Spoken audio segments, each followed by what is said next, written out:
ጻድቃን በአዲስ አበባ ጀነራል ጻድቃን እንዳሉት ከሆነ በትግራይ ሰላም እንዲመጣ ታደሰ መወገድ አለበት። አንዱ ፕሪኮንዲሽን ታደሰ መወገድ አለበት። ጡረተኛው ጀነራል ትግራይ ወደ ውስጥ እየፈረሰች ነው እያሉ ነው። ትግራይ ውስጥ ኢምፕሎዥን ነው ያለው። ወደ ውስጥ ነው እየፈረሰ እየሄደ ያለው። ሰላም፣ ጤና፣ ፍቅርና ደስታ በያላችሁበት ሁሉ ይሁን ውድ የፈታ ዴሊ ቤተሰቦች። የትግራይ ለውጥ ፈላጊዎች ንቅናቄ መስራቹ ሌተናል ጀነራል ጻድቃን ገብረትንሳኤ ከሰሞኑ ያደረጉትን ቃለ መጠይቅ ተመለከት ነው። እርሶም ተመልክተውት ይሆናል። ከዚህ ቃለ መጠይቅ ላይ ተመረጡ ሀሳቦችን መዘን ስለ ትግራይ፣ ኤርትራና ማዕከላዊ መንግስቱ ልናወጋ መጣን። አብራችሁን ቆዩ።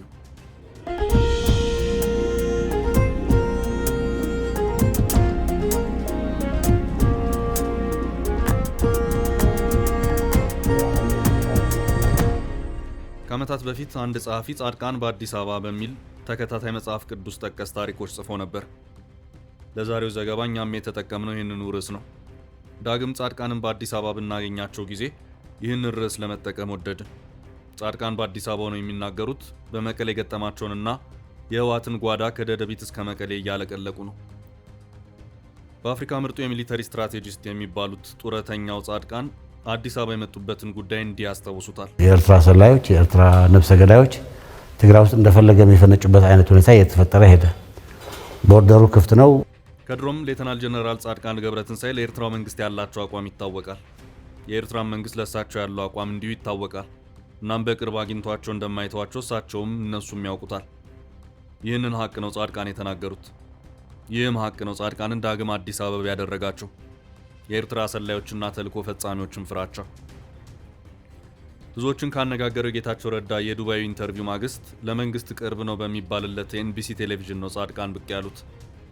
እየተጋጋለ ባለው የሰሜን ኢትዮጵያ ጉዳይ የሀገሪቱ ትልቅ ወታደራዊ ጠበብት እንደሆነ የሚታመኑት በአንድ ወቅት የጦር ኢታማዦር ሹም የነበሩት ህወሓት ደጋግሞ የከዳቸው ሌተናል ጀነራል ጻድቃን የሚሰጡት አስተያየት ጥልቅና ምክንያታዊ እንደሆነ ይገመታል።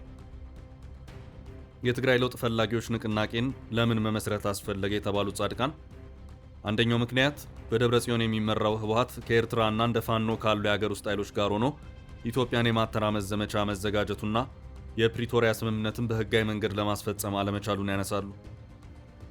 ሁለተኛ ደግሞ በአቶ ጌታቸው ረዳ አስተዳደር ጊዜ የተጀመሩ የለውጥ እንቅስቃሴዎችን የደብረ ጽዮን ቡድን እንደዘጋ ይናገራሉ።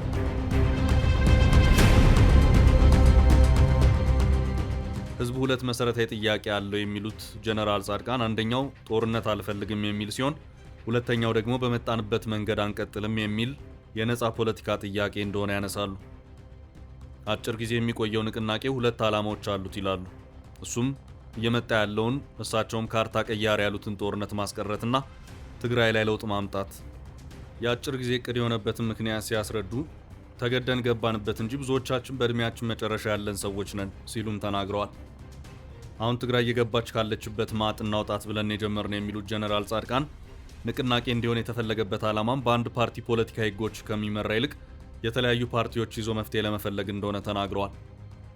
ንቅናቄው በአሁኑ ወቅት ባይቶና፣ አረና፣ ሰባ እንደርታና ስምረት የተባሉ ፓርቲዎችን ማቀፉን ገልጸዋል። ከነኚህ ፓርቲዎች በተጨማሪ ቀድሞ የአየር ኃይል አዛዥ ጀነራል አበበ ተክለ ሃይማኖትና የፕሪቶሪያ ተደራዳሪ አሰፋ ብርሃንም ያቀፈ ነው። ከፕሪቶሪያ ማግስት የጻድቃን ግምገማ። ከጦርነት በኋላ በአንድነት ለመቀጠል የነበረን ስታተስ ኮ ማስቀጠል መፍትሄ አይሆንም፣ ይልቁንም ንግግር ያስፈልጋል የሚሉት ጻድቃን ጦርነቱ በትግራይ ሰማይ ላይ የልዩነቶች ምንጭ ነበር ይላሉ። ወደ ጦርነት የገባንበት መንገድና የመራንበት መንገድ በትግራይ የልዩነት ነጥብ ነው ይላሉ። ይህን ለመፍታት ደግሞ ሁሉም ኃይሎች የሚሳተፉበት አናሳውም አብላጫ ድምጽ ያለውም የሚካፈልበት ፖለቲካዊ ምክር ቤት ያስፈልግ ነበር። ይህንን ግን ህወሓት አይደረግም ቢላ ባንገቴ ማለቱን ያነሳሉ። ህወሓት ችግር ነበረብኝ፣ ጸረ ዴሞክራቲክ ሆኛለሁ፣ በኔትወርክ ነው ምሰራው፣ ስልጣንም መኖሪያ አድርጌያለሁ፣ እንደ ስትራቴጂክ አመራር ችግር አለብኝ ብሎ በግልጽ ያመነው ጥፋቱንና ችግሩን ለመፍትሄው ግን ፍቃደኛ ለመሆኑን ይናገራሉ።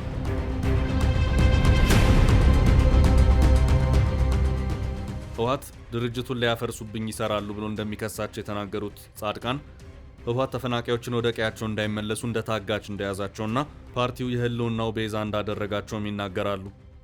ስብሃት ነጋን የድርጅቱ ጎድፋዘር ነው የሚሉት ጻድቃን አንድ የስብሃትን ንግግር እንዲያስታውሱታል። ጊዜያዊ መንግስቱን ሊያደራጅ የሞከረው ሁሉን አሳታፊ የፖለቲካ ምክር ቤት ላይ የሰጡትን አስተያየትም ያስታውሳሉ። ይህን ፖለቲካዊ ምክር ቤት ህወሓት ያኮላሸበትን መንገድ ስብሃት ከጦርነቱም ከፕሪቶሪያ ስምምነትም በላይ ድል ያስመዘገብንበት ነው ማለታቸውን ነው የሚያስታውሱት። እንዳለመታደል ሆኖ ዛሬም ከስብሃት መመሪያ የሚወስዱ የህወሓት ሰዎች አሉ የሚሉት ጻድቃን እና አቦይ ስብሃት ዛሬም ጥላቸው ከድርጅቱ ላይ አልተነሳም ይላሉ። ከኤርትራ ጋር ጽምዶ የተጀመረበትን አጋጣሚ የሚያነሱት ጀነራሉ ምዕራብ ትግራይን ለማስመለስ በማሰብ እንደሆነና መሬቱን ለማስመለስ ከኤርትራ ጋር ተስማምተን ጫና እናድርግ የሚል ሀሳብ መምጣቱን ያስታውሳሉ። በሰዓቱ በግልም በካቢኔ ስብሰባም ጠርተው መቃወማቸውን ይናገራሉ። የኢሳያስን መንግስት አውቀዋለሁ የሚሉት የያኔ ኤታማዦር ሹም ትግራይ ካልጠፋች ፕሮጀክቱ የተሳካ አይመስለውም፣ እንዲሁም ባለፉት 20 ዓመታትና በጦርነቱ ትግራይ ላይ ቂም ቋጥሯልና ከኤርትራ መንግስት ጋር የሚደረግ ህብረት ለትግራይ አይጠቅምም ይላሉ። በትግራይ ወንጀልና ፖለቲካ ተዳብሏል የሚሉት ጻድቃን ብዙ ከወርቅ ጀምሮ የጠፉ ነገሮች መኖራቸውን፣ የፖለቲካ ኃላፊዎች መሳተፋቸውን፣ ጦርነቱ የተገባበትን የተመራበትን መንገድና ሌሎችንም ወደ ተጠያቂነት ላለመምጣትና ላለመጠየቅ ብቸኛው መፍትሄ ቀውስ መፍጠር ነው ይላሉ። 75% የሚሆነው ክሪሚናል ስራዎች የሰራው የኤርትራ ሰራዊት ነው። ሰው የገደለው፣ ሬፕ ያደረገው። በትግራይ ጦርነት ወቅት ከፍተኛውን ወንጀል የሰራው የኤርትራ ሰራዊት ነው የሚሉት ጀነራል ጻድቃን የህወሓት አመራሮች ግን አሁንም ሀሳባቸው ከኢሳያስ መንግስት ጋር ሆኖ ጦርነት ማድረግ ነው ይላሉ።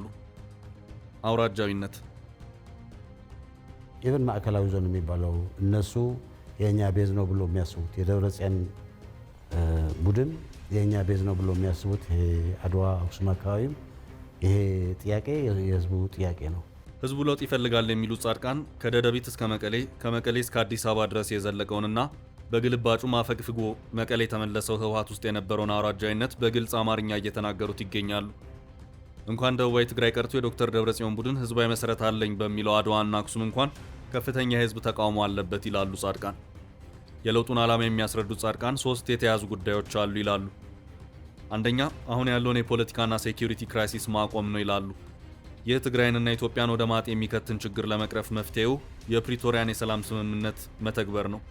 ፕሪቶሪያ እንዳይተገበር ደግሞ ህወሓት እንቅፋት ሆኗል ይላሉ። እንደ ጌታቸው ረዳ የፌዴራል መንግስቱን ያመሰገኑት ሌተናል ጀነራል ጻድቃን ትግራይንና አማራ ክልልን አስማምቶ ለመምራት ብዙ ጥረት አድርጓል ይላሉ።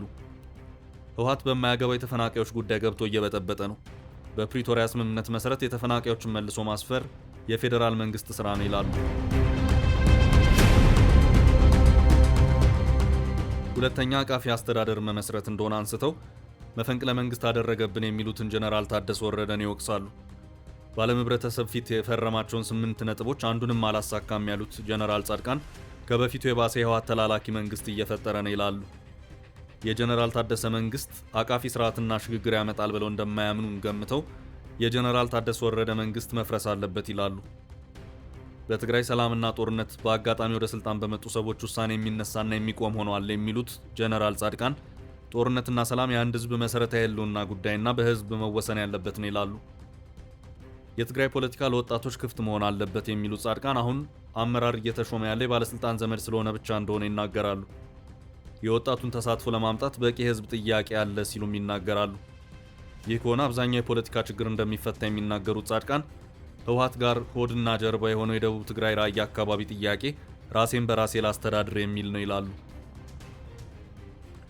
ሶስተኛ ዓላማቸው የተረጋጋ የፖለቲካ አስተዳደር ፈጥሮ ነፃ ግልጽና ፍትሃዊ ምርጫ አድርጎ ስልጣን ለተመረጠ መንግስት ማስረከብ ሲሆን በአሁኑ ወቅት ከኢትዮጵያ ህጋዊ መንግስት አስተዳደር ተገላ ያለችውን ትግራይ ወደ ኢትዮጵያ ስርዓት መመለስ ነው ይላሉ። አሁን ህዝብ ተወካዮች በፌዴሬሽን በጸጥታና ወታደራዊ በዲፕሎማሲና ሌሎችም ጉዳዮች ውስጥ የለንም፣ ወደዚህ ስርዓት መመለስ አለብን ይላሉ። ብዙዎች ይህ ሲባል ነፃ ትግራይ እንደምንፈልገው እንደሚሉ አውቃለሁ የሚሉት ጀነራል ጻድቃን እሱንም ለመሆን ወደ ህገ መንግስታዊ ስርዓት ተመልሶ በህግ ካልሆነ ደም አፋሳሽ እንደሚሆን ይናገራሉ። የታደሰ ወረደ መፈንቅለ መንግስት ጀነራል ጻድቃን ለውጥ ሊያመጣ ሲሰራ የነበረው የጌታቸው ረዳ አስተዳደር ላይ መፈንቅለ መንግስት ያደረጉት ጀነራል ታደሰ ናቸው ሲሉ ይከሳሉ። በተቃራኒው ግን ጀነራል ታደሰ ወረደ በጠቅላይ ሚኒስትር አብይ አህመድ ተሹሞ የትግራይ ጊዜያዊ አስተዳደር ፕሬዝዳንት መሆናቸው እንዳስገረማቸውም ይናገራሉ። ጀነራል ታደሰ ወረደ በጌታቸው አስተዳደር ውስጥ የጸጥታ ኃይሉን የመምራት ኃላፊነት ቢኖራቸውም ያንን በአግባቡ አለመምራታቸውንና ሰራዊቱን ችግር ላይ ጥለውት ነበር ይላሉ። ይህንንም ራሳቸው የፈጠሩትን ችግር የፈጠረው ጊዜያዊ አስተዳደሩ በማስመሰል የጊዜያዊ አስተዳደሩን ስራ አደናቅፈዋል ሲሉም ይከሷቸዋል። ሁለት ጊዜ ያገኘውን እድል አልተጠቀመም፣ መውረድ አለበት ሲሉም ይናገራሉ። ታደሰ የኢትዮጵያ መንግስት የሚጠቃበትን ሁኔታ እየፈጠረ ነው። የእሱ ወታደሮችና በግዛቱ ያለ ፓርቲ ነው ከሻዕቢያ ጋር እየተገናኘ ያለው። ይህንን ማስቆም አለበት የሚሉት ጀነራሉ የትግራይ ህዝብ ምንም ችግር ሊፈታ አይችልም፣ ስለዚህ እሱ ካልተወገደ ትግራይ ለውጥ አይመጣም ይላሉ። በቃለ መጠይቁ መጨረሻ ላይም ጀነራል ጻድቃን አሁን ያሉት ፓርቲዎች እንዲዋሃዱ ጥምረት እንዲፈጥሩና እንደሚያግዙ ተናገሩ። ይህ በህወሓት ቤት አዲስና ያልተለመደ ለውጥ ያመጣ ይሆን?